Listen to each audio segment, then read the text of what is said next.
Junagadh marketing યાર્ડમાં જણસીની ખૂબ સારી આવક નોંધાઈ રહી છે। જણસીના ખૂબ સારા ભાવ પણ ખેડૂતોને હાલ મળી રહ્યા છે। આજે કુલ 19 જણસીઓની આવક નોંધાઈ હતી। ગઈકાલે 20થી 25 જેટલી જણસીઓની સારી એવી આવક નોંધાઈ હતી। ગઈકાલે અલગ અલગ જે નવી જણસીઓની આવક પણ નોંધાઈ હતી, જે આજે નોંધાઈ નથી। આજે વાત કરવામાં આવે તો 1410 ક્વિન્ટલ ટુકડા ઘઉંની આવક સામે એક મણનો ઊંચો ભાવ 531 નોંધાયો છે। 2130 ક્વિન્ટલ લોકવન ઘઉંની આવક સામે એક મણનો ઊંચો ભાવ 551 નોંધાયો હતો।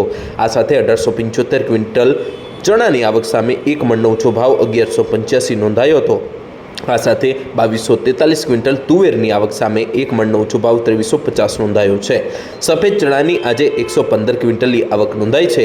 સફેદ ચણાની 115 ક્વિન્ટલ આવક સામે એક મણનો ઊંચો ભાવ 1801 રૂપિયા નોંધાયો હતો।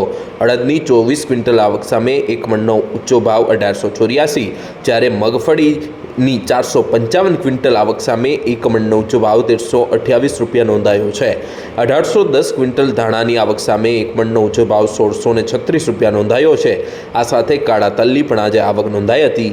2 ક્વિન્ટલ કાળા તલની આવક સામે એક મણનો ઊંચો ભાવ 3055 રૂપિયા નોંધાયો હતો। આ સાથે વાત કરવામાં આવે તો સોયાબીનની સારી એવી આવક હજુ પણ નોંધાઈ છે અને સારો એવો ભાવ પણ હજી ખેડૂતોને મળી રહ્યો છે। 575 ક્વિન્ટલ સોયાબીનની આવક સામે એક મણનો ઊંચો ભાવ 924, સોયાબીનની એક મણના નીચા ભાવની કિંમત 830 નોંધાઈ છે। આ સાથે મેથીની પણ આજે 38 ક્વિન્ટલની આવક નોંધાઈ હતી। 38 ક્વિન્ટલ મેથીની આવક સામે એક મણનો ઊંચો ભાવ 1050 રૂપિયા નોંધાયો હતો। આમ વિવિધ જણસીઓની આવકથી માર્કેટિંગ યાર્ડ હાઉસફુલ થતું જોવા મળ્યું હતું।